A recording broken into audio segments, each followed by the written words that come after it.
안녕하세요. 뉴욕 김진호입니다. 2019년 프로페셔 심포지엄에 제가 다녀왔어요. 지난 4월 23일 날 있었습니다. 올해 초에 이런 게 나왔거든요. 국내 남성형 탈모 남성 환자 대상으로 프로페시아의 5년 장기 효과에 대한 평가한 후향적 연구가 발표되었습니다. 우리나라에서 진행된 장기 연구 결과는 처음이라는 거에 일단 의의가 있고요. 제가 보여드리면서 설명해 드릴게요. 프로페시아 피나스테라이드 1mg이죠. 이걸 5년 정도 치료한 사람 126명을 대상으로 5년 동안 실험을 한 건데요. 4가지 연구 결과가 이 실험 안에서 나왔어요.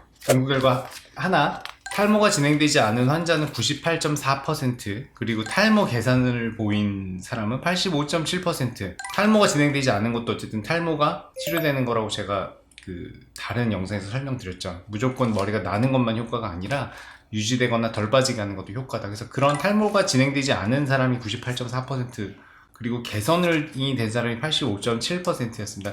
임상적으로 느끼는 것보다는 좀 높은 수치긴 하지만 어쨌든 굉장히 큰 프로페시아가 좋은 효과를 보이고 있다는 내용이죠. 그리고 두 번째 연구 결과는 프로페시아를 복용한 사람은 치료한 6개월 2년 시점 대비까지 IGA 점수가 유의하게 증가했으며 치료 5년 시점까지 유의한 변화가 없이 유지되었다. 치료 6개월 2년 시점까지 증가를 했고 2년까지 증가했다는 내용이죠. 이것도 제가 몇 번 설명드렸습니다. 1년에서 2년이 거의 프로페시아 효과가 가장 피크를 보이는 것이라고 몇 번 설명드렸습니다. 그리고 치료 5년 시점까지 유지되었다. 이게 이번에 새로 나온 얘기죠. 물론 2년 지나면 조금 감소한다는 얘기도 있었지만 이번 실험에서는 5년 시점까지 큰 변화 없이 유지되었다고 해요. 이게 5년 연구 결과니까 사실은 뭐 10년, 15년 갈 수도 있는 거죠. 근데 5년 동안 잘 유지되었다는 게 이제 두 번째 연구 결과입니다. 세 번째는 탈모 개선은 기본 유형의 44.4%에서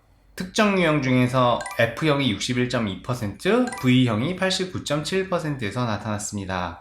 탈모가 개선되는 타입에 대해서 얘기한 건데요. 기본 유형은 이제 앞머리 M자 부분이라든가 전두부에 탈모가 있는 거를 보통 기본 유형이라고 하는데요. 이 앞쪽의 개선은 상대적으로 44.4%에서 그래도 개선이 나타났다고 하고요. F형은 이제 여성 탈모를 얘기하죠.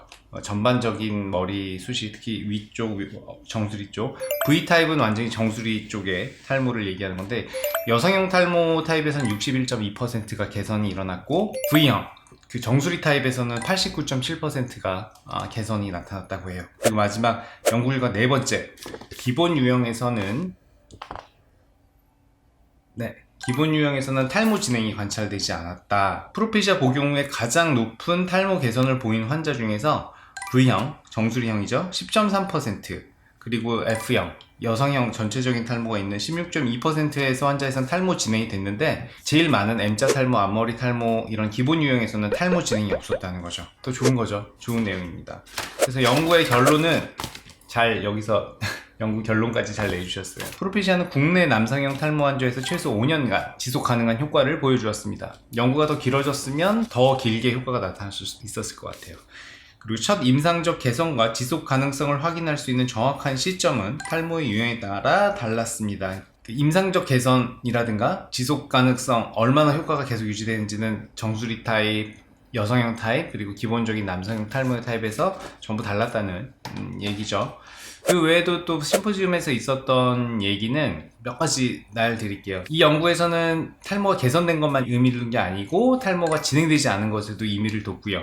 그리고 프로페시아 복용 후 3에서 6개월 사이에 급격히 효과가 증가하고 5년 이상 유지되는 경향이 있었다고 말씀드렸고요. 그리고 정수리 탈모가 있는 분이 그 약 먹었을 때 효과를 빨리 느꼈어요. 그리고 여성 탈모, M자 탈모군이 좀 효과를 늦게 느꼈고요. 전체 부작용률이 조금 이번 연구에서 높았어요. 9.5% 정도 나왔고요. 기본 연구들이 2, 3% 수준을 얘기하는 거에 비해서는 조금 높은 편이죠. 아마 부작용을 좀 더 엄격히 체크한 것 같습니다. 그리고 이 중 9.5% 중에서 성기능에 대한 부작용이 7.9%죠. 전체가 9.5%인데 7.9%가 성기능에 대한 부작용이었습니다. 그리고 다른 약과의 상호작용은 공식적으로 없고요. 두타스트라이드는 다른 약하고 상호작용하는 게 설명이 나와 있는 것들이 있습니다. 그래서 조금 더 사용에 신중해야 되고 당뇨, 골밀도 저하, 지방간이 있는 환자군에서는 사용에 좀 더 신중해야 된다는 보고가 있고요. 그리고 환자분들이 약효가 없을 때 과연 규칙적으로 약을 잘 먹고 있는지 꼭 환자분한테 확인하는 거 필요하다고 했어요. 유전성 탈모가 있을 땐 모낭 주위에 염증 소견이 있는지 확인하는 거, 페리필라 사인이라고 하셔서 이건 뭐 의사들 대상으로 얘기하신 거라 의사가 아닌 분은 굳이 신경 쓸 필요는 없으실 것 같고요. 휴지기 탈모는 탈모의 원인 발생 이후에 3개월에서 4개월 정도 이후에 발생하고, 보통 이런 거는 휴지기 탈모는 수술, 출산, 갑상선 기능 이상, 경구 피임약 복용, 항응고제 복용 등이 원인이 될 수 있습니다. 그리고 반대로 성장기 탈모라는 게 있는데요. 이건 탈모 원인 발생 후에 1, 2주째 발생하고, 보통 방사선 치료라든지 항암 치료 같은 거, 그리고 보통 그 항암 치료에서는 먹는 약보다는 정맥 주사로 했을 때 호발한다고 말씀하셨습니다. 그리고 성장기 탈모는 통풍약 등이 원인이 될 수도 있고요. 부스러지듯이 빠지는 게 휴지기 탈모와의 차이점입니다. 그리고 계절별 탈모는 8에서 9월쯤, 가을쯤에 좀 많이 빠지는 걸로 되어 있고요. 이상 지질 혈증, 몸에 기름기가 많을 때, 혈액에 기름기가 많을 때 탈모가 많이 생긴다고 말씀하셨고요. BMI 25 이상일 때 탈모가 후발할 수 있는 요건이 된다고 하셨습니다. 그리고 술은 맥주보다 와인이 더 안 좋대요. 와인이 더 안 좋고, 흡연은 10개에서 20개 이상 피시는 분들은 유의하게 탈모에 영향을 준다는 보고가 있었습니다. 그리고 호르몬 중에 FSH나 LH라는 호르몬이 있거든요. 그 호르몬이 높은 군에서 탈모약의 효과가 떨어졌다고, 이런 게 이번 심포지움에 있었던 내용이에요. 아까 처음에 말씀드렸던 이제 프로페시아 전체적인 연구에 대해서 말씀하시고, 여러 가지, 그리고 기타 지금 뒤에 제가 말씀드린 건 이런 프로페시아 연구에 대해서 설명을 드린 거고요. 박진모 박사님께서 정리해 주신 내용입니다. 그래요. 감사합니다. 질문 또 있으시면 제 대머리 블로그 가셔서 질문 눌러주시고 남겨주시면 제가 블로그나 유튜브를 통해서 답변 드리겠습니다. 감사합니다.